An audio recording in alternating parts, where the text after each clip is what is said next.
Je vous ai dit à la fin de ma dernière vidéo. Et une dernière chose, si tu n'es pas très fan de ce genre de vidéo où je te montre et je fais la promo des produits en rapport avec le fitness, 1. Tant pis. 2. Désolé, mais la prochaine sera aussi sur un produit. Mais malheureusement, quand tu fais une vidéo sponsorisée, on te demande de faire leur vidéo à leur façon. Et moi, j'ai envie de faire ma vidéo et dire ce que je veux. Et donc, pour le moment, ce n'est pas gagné. Pour l'instant, je continue à faire mes vidéos classiques et on verra ce que ça donne avec la vidéo sponsor. Le sujet de cette vidéo, que faire quand on n'arrive plus à progresser? Alors, déjà, il faut définir ce que c'est progresser. Quand tu fais de la musculation, progresser, c'est soit augmenter la charge sur un exercice, soit faire plus de répétitions, ou soit pouvoir faire le même volume d'entraînement en moins de temps.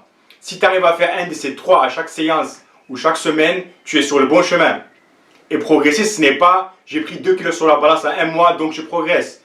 Non, le progrès sur ton poids, c'est parce que avec l'alimentation, si tu manges plus, tu vas prendre du poids sur la balance. Ça ne veut pas dire que tu progresses. Le progrès à la salle, c'est que ta performance.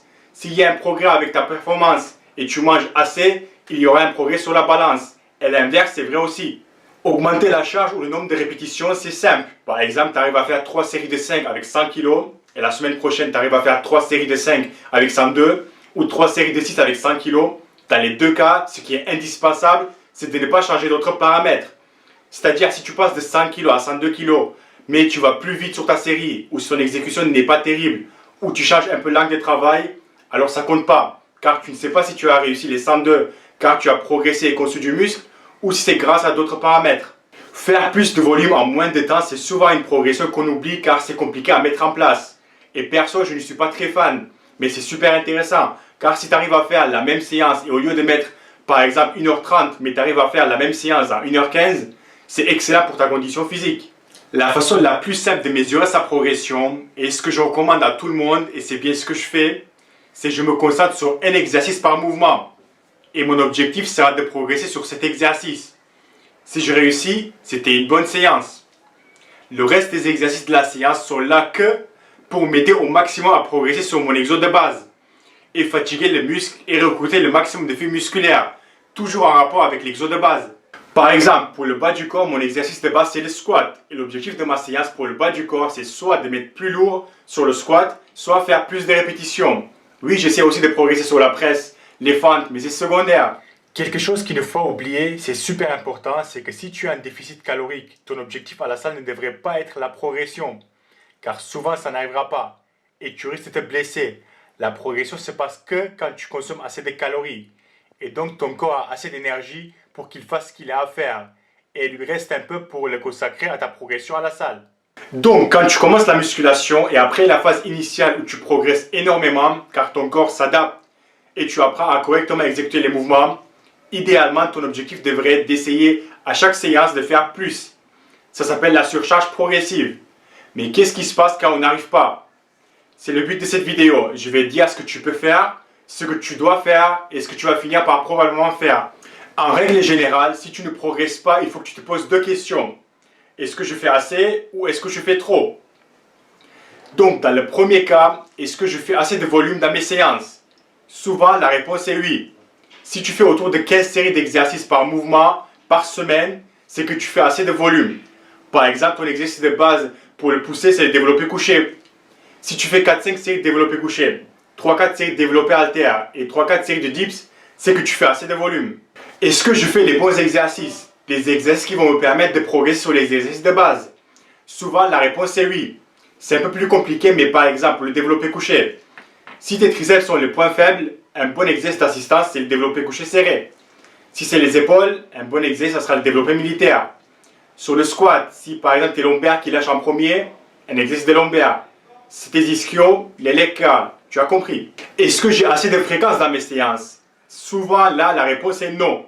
Si tu fais ton mouvement de base tous les 3-4 jours, c'est que tu as une bonne fréquence d'entraînement.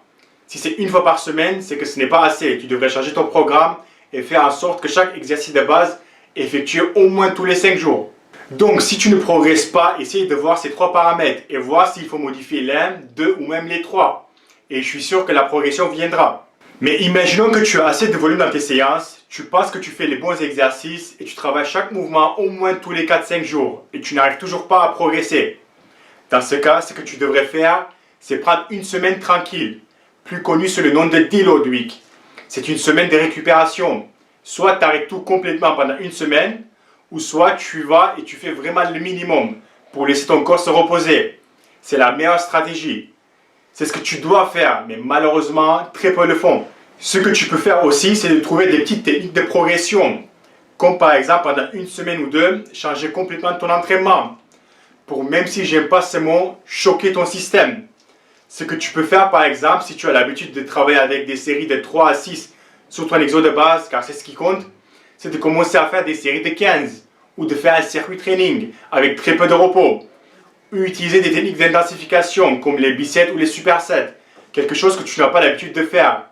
Et après 2 ou 3 semaines, reprends ton programme. Et ce que tu vas probablement faire, et ce que la plupart des gens font quand ils arrivent à un plateau et ne progressent plus, et c'est ce qui est le plus simple à faire, mais pour moi ce n'est pas la meilleure idée, c'est de changer complètement le programme et passer à autre chose. Pourquoi ce n'est pas la meilleure idée? On parle bien pour des individus qui s'entraînent naturellement. Je trouve qu'il faut garder le même programme le plus longtemps possible, car chaque progression sur le même programme, c'est une vraie progression.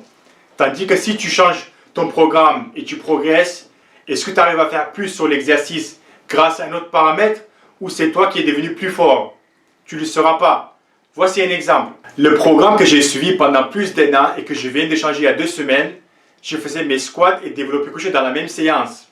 Le développé couché, c'était après mes séries de squats et les pistol squats.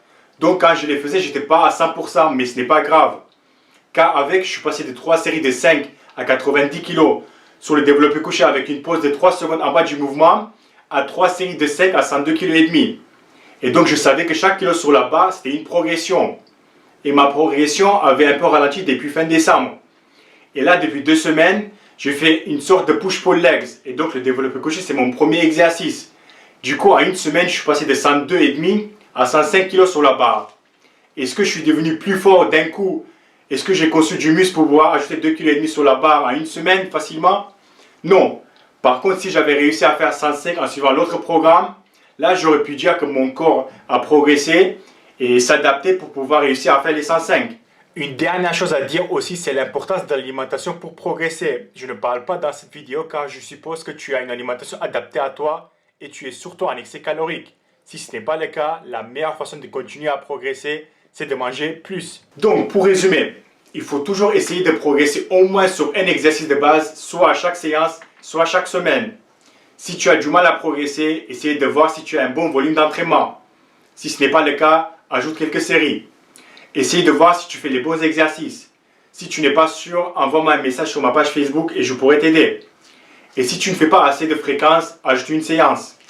Si après tout ça, ça ne progresse toujours pas, la meilleure chose à faire, c'est soit d'augmenter l'intensité des séances. Si ça ne marche pas ou tu trouves que tu t'entraînes déjà bien comme il faut, alors c'est de prendre une semaine de récupération. En général, c'est ce qui marchera le mieux. Et si toujours pas, c'est peut-être le moment de changer ton programme et passer à autre chose.